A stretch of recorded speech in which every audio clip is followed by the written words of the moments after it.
सीधे इस अद्भुत और नाटकीय कथा में प्रवेश करते हैं।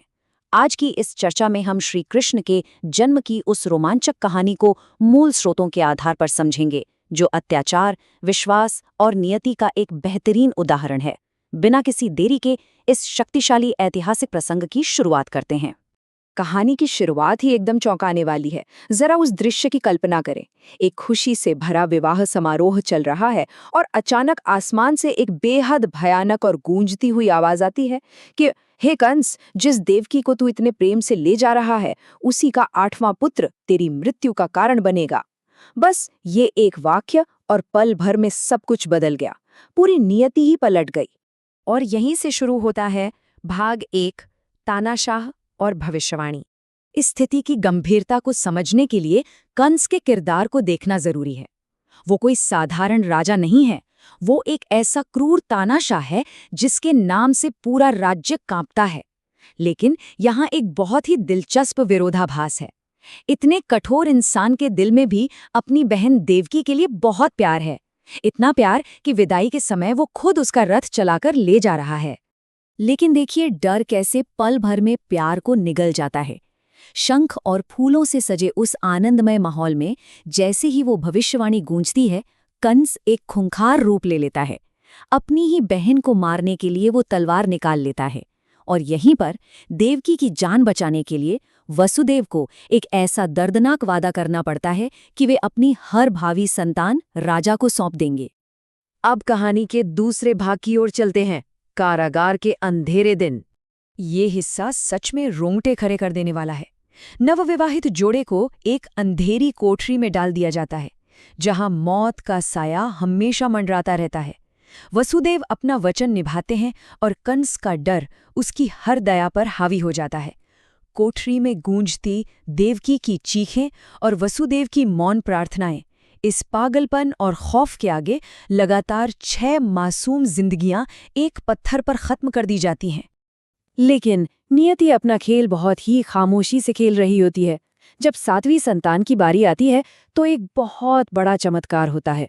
योगमाया उस शिशु को, जो आगे चलकर बलराम बनते हैं, चुपचाप गोकुल में रोहिणी के गर्भ में पहुंचा देती हैं। कंस को लगता है कि गर्भ नष्ट हो गया है और एक और खतरा टल गया, लेकिन वास्तव में ये मुख्य घटना के लिए मंच तैयार कर रहा है। और ये हमें ले आता है भाग 3 पर, एक महत्वपूर्ण मोड़, वो दिव्य रात, भाद्रपद महीने की वो 8वीं रात। जरा इस सिनेमाई दृश्य की कल्पना करें जो मूल ग्रंथों में बताया गया है।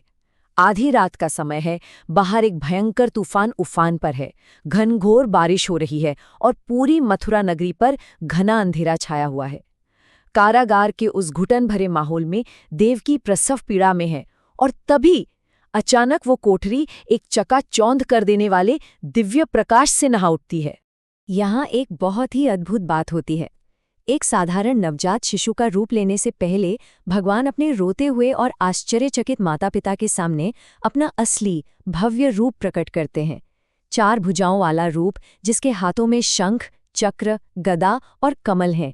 ये बताने के लिए कि ये कोई साधारण जन नहीं है, बल्कि ब्रह्मांड के रक्षक का प्राकट्य है। वे सीधे अपने माता पिता से कहते हैं कि वे पृथ्वी को अधर्म से मुक्त करने आए हैं और उन्हें तुरंत गोकुल ले जाया जाए। यह स्पष्ट निर्देश देने के ठीक बाद वे एक साधारण असहाय नवजात शिशु बन जाते हैं। अब जरा सोचिए, इस खतरनाक और जानलेवा यात्रा को पूरा का पूरा बोझ पल भर में वसुदेव के कंधों पर आ जाता है। यहाँ से शुरू होता है भाग 4, एक दिव्य प्रस्थान। जैसे ही वसुदेव बालक को टोकरी में रखते हैं, एक के बाद एक अविश्वसनीय घटनाएं होती हैं। कंस ने जितनी भी भौतिक रुकावटें खड़ी की थी, वे दैवीय शक्ति के आगे तिनके की तरह बिखर जाती हैं। भारी लोहे की बेड़ियां अपने आप खुल जाती हैं, विशाल दरवाजे रास्ता दे देते हैं और सारे पहरेदार एक गहरी अप्राकृतिक नींद में चले जाते हैं। वसुदेव उस तूफानी रात में सीधे बाहर निकल आते हैं। अब बाहर का नजारा और भी खौफनाक है। वसुदेव सिर पर शिशु की टोकरी लिए उस भयंकर तूफान का सामना करते हैं और उफनती हुई यमुना नदी में कदम रख देते हैं। ये उनके विश्वास की सबसे बड़ी परीक्षा है। खतरनाक बाढ़ का पानी तेजी से बढ़ता है और उनके सीने तक आ पहुंचता है।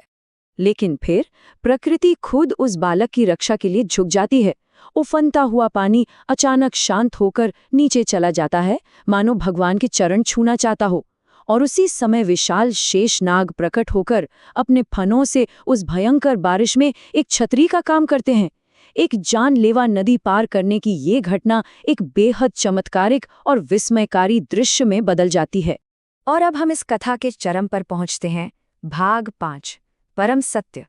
गोकुल पहुंचकर रात के गहरे सन्नाटे में वसुदेव बहुत ही खामोशी से कृष्ण को सोती हुई यशोदा के पास लिटा देते हैं और बदले में उनकी नवजात कन्या को लेकर वापस मथुरा के कारागार की तरफ निकल पड़ते हैं।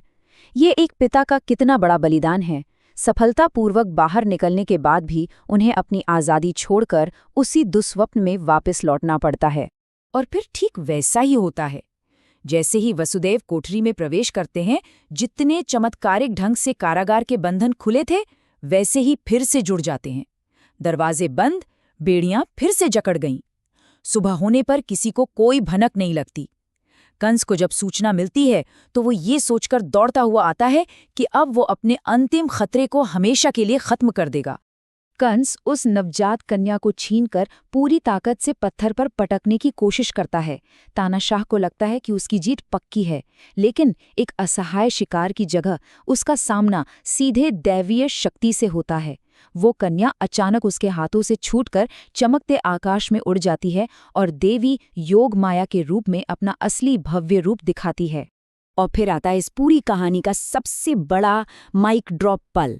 देवी योग माया कहती हैं, हे कंस, तुझे मारने वाला जन्म ले चुका है, वो सुरक्षित है। बस कंस का पूरा आतंक, वो सारा खून खराबा, वे मासूम जाने, सब कुछ पूरी तरह से व्यर्थ हो गया। कहानी के अंत में ये अद्भुत विरोधाभास देखने को मिलता है। एक तरफ मथुरा है, जहां उस बेहद शक्तिशाली तानाशाह का चेहरा अब आतंक से पीला पड़ चुका है, उसे अपनी मौत साफ दिखाई दे रही है। और दूसरी तरफ गोकुल है, जहां एक नन्हा सा शिशु सुरक्षित मुस्कुरा रहा है, वही शिशु जो इस पूरे अंधकार और अधर्म का अंत करने वाला है। तो अंत में ये गहरा सवाल सामने आता है, जब नियति ने पहले से ही अंतिम अध्याय लिख दिया हो, तो क्या कोई भी सांसारिक शक्ति, कोई भी क्रूर अत्याचार कभी सच में उसका रास्ता रोक सकता है?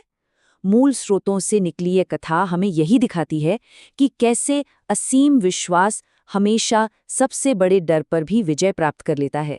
इस ऐतिहासिक और प्रेरणादायक प्रसंग के इस विश्लेषण में शामिल होने के लिए बहुत बहुत धन्यवाद।